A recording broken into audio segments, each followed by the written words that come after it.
लोकतंत्र की हत्या बंद करो, बंद करो, बंद करो। हाय हाय shame shame shame shame shame shame Amit Shah shame shame use this is how they treat us। দেখুন দর্শক, আজ আমরা আলোচনা করব দিল্লির বুকে ঘটে যাওয়া এক নাটকীয় ঘটনার পিছনে আসল সত্য, যার আড়ালে রয়েছে তৃণমূল কংগ্রেসের পুরনো রাজনৈতিক কৌশল, নাটক আর দ্বিচারিতা। দর্শক, যখন তৃণমূল কংগ্রেস রাজনৈতিকভাবে কোণঠাসা হয়ে পড়ে, তখনই রাস্তায় নেমে অরাজকতা তৈরি করে, কেন্দ্রের বিরুদ্ধে চিৎকার শুরু করে এবং নিজেদের গণতন্ত্রের রক্ষাকর্তা সাজানোর চেষ্টা করে। প্রশ্ন হলো, এটা কি রাজনীতি নাকি আইনের ঊর্ধ্বে নিজেকে প্রমাণ করার এক ব্যর্থ প্রচেষ্টা? দেখুন আগে সেই ভিডিও।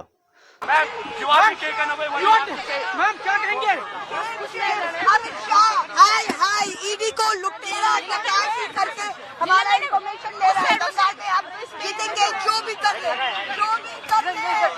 बीजेपी को हम हरा। आहिस्ता चलो आहिस्ता चलो आहिस्ता चलो, आराम से आराम से चलो, आराम से चलो, आराम से चलो, आराम से चलो। No, what are we doing? You look at this. You're seeing what is happening with Amit Shah's Delhi police. You're seeing what is happening to MPs. All our MPs have been picked up. Shut! Governor! Governor! No! No! No!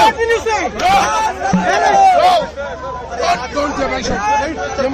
ये मत करो. ये देखो क्या हो रहा है. अमित शाह शर्म करो। লোকতান্ত্রিক অধিকার।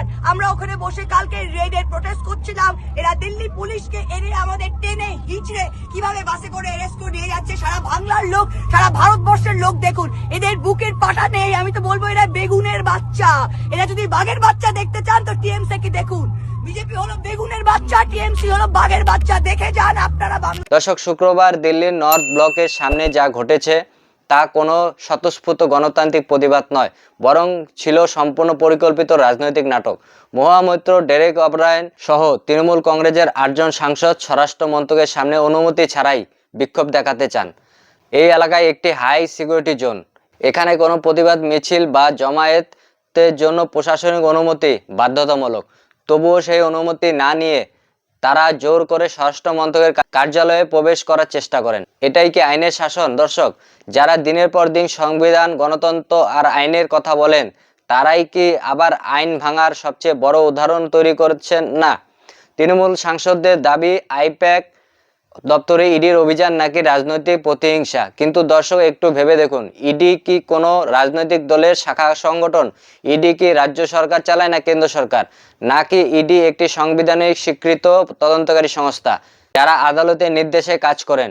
যখন দুর্নীতির তদন্ত এগিয়ে যায়, যখনই কোনো আর্থিক অনিয়মের গন্ধ পাওয়া যায়, তখনই তৃণমূল কংগ্রেস চিৎকার করতে শুরু করে, প্রতিহিংসা, গণতন্ত্র বিপন্ন, কেন্দ্রের ষড়যন্ত্র। কিন্তু প্রশ্ন হলো, তদন্ত হলে ভয় কেন? যদিও কোনো দুর্নীতি না থাকে তাহলে এত আতঙ্ক কেন? দর্শক, দিল্লির পুলিশ কোনো রাজনৈতিক দলের অধীনে নয়, তারা আইন শৃঙ্খলা রক্ষার দায়িত্বে নিয়োজিত। অনুমতি ছাড়া বিক্ষোভ, ব্যারিকেড ভাঙার চেষ্টা, নিরাপত্তা বলয় অমান্য, এই সব কিছু আইন ভঙ্গের মধ্যে পড়ে। পুলিশ বারবার অনুরোধ করেছিল এলাকা ছেড়ে যাওয়ার জন্য, কিন্তু তৃণমূল সাংসদরা সেই অনুরোধ উপেক্ষা করেন। শেষ পর্যন্ত বাধ্য হয়ে পুলিশ তাদের সরিয়ে দেওয়া এবং পার্লামেন্টের স্ট্রিট থানায় নিয়ে যায়। এখানে কোথাও গণতন্ত্রের কণ্ঠরোধ হয়েছে কি দর্শক? আইন ভাঙলে ব্যবস্থা নেওয়া কি গণতন্ত্রের বিরুদ্ধে? তবুও তৃণমূল এই ঘটনাকে ব্যবহার করে নিজেদের ভিকটিম বানানোর চেষ্টা করেছেন। মমতা বন্দ্যোপাধ্যায় বলেছেন এটা নাকি প্রতিহিংসা রাজনীতি।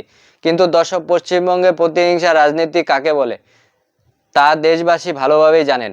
বিরোধী দলের কর্মীদের ওপর হামলা, বুথ দখল, ভোট পরবর্তী হিংসা, পুলিশ প্রশাসনের অপব্যবহার, এইসব কি মানুষ ভুলে গেছেন? যে দল পশ্চিমবঙ্গে দিনের পর দিন বিরোধীদের কণ্ঠরোধ করছে, সংবাদ মাধ্যমকে হুমকি দিচ্ছে, সেই দল আজ দিল্লিতে এসে গণতন্ত্রের পাঠ দিচ্ছে। এটা কি হাস্যকর নয়? দর্শক, বিজেপি বারবার বলেছেন আইনের ঊর্ধ্বে কেউ নয়, সেই সাংসদ হোক, মন্ত্রী হোক বা বড় নেতা। তদন্তকারী সংস্থা তাদের কাজ করবে, আদালত সিদ্ধান্ত নেবে। আর রাস্তায় নাটক করে, চিৎকার করে পুলিশকে দোষ দিয়ে সত্য চাপা দেওয়া যাবে না। আজ তৃণমূল কংগ্রেস আসলে ভয়ে কাঁপছে, কারণ একের পর এক কেলেঙ্কারি, আর্থিক অনিয়ম, দুর্নীতির অভিযোগ সামনে আসছে। শিক্ষক নিয়োগ কেলেঙ্কারি থেকে শুরু করে কয়লা, বালি, গরু পাচার, দীর্ঘ তালিকা। তদন্ত যত এগোচ্ছে ততই বাড়ছে অস্বস্তি, আর সেই অস্বস্তি ঢাকতেই এই ধরনের নাটক করা হচ্ছে। দর্শক, গণতন্ত্র মানে আইন মেনে প্রতিবাদ, গণতন্ত্র মানে সংবিধানের পথে লড়াই, গণতন্ত্র মানে তদন্তের সহযোগিতা। কিন্তু তৃণমূল কংগ্রেসের কাছে গণতন্ত্র মানে নিজেদের সুবিধা মতো আইন, নিজেদের সুবিধা মতো সংবিধান চালানো। শেষে একটা কথাই বলবো, দিল্লি পুলিশ জানিয়েছে পরিস্থিতি নিয়ন্ত্রণে রয়েছে এবং আটক সাংসদদের দ্রুত ছেড়ে দেওয়া হবে। অর্থাৎ কোনো প্রতিহিংসা নয়, কোনো প্রতিশোধ নয়, শুধু আইনের শাসন। আজকে দেশের মানুষ সব দেখছে, সব বুঝেছে, নাটক বা বাস্তবে ফারাক মানুষ বুঝে গেছে। আর তাই তৃণমূল কংগ্রেস যতই চিৎকার করুক, সত্য চাপা পড়বে না। দেখুন দর্শক, এটাই বিজেপির অবস্থান ছিল। আইন সবার জন্য সমান, গণতন্ত্র মানে দায়িত্বশীল আচরণ, আর দুর্নীতির বিরুদ্ধে লড়াই কোনোভাবেই থামবে না। দর্শক, এই নিয়ে আপনাদের কিছু মতামত থাকলে অবশ্যই কমেন্টে জানাবেন।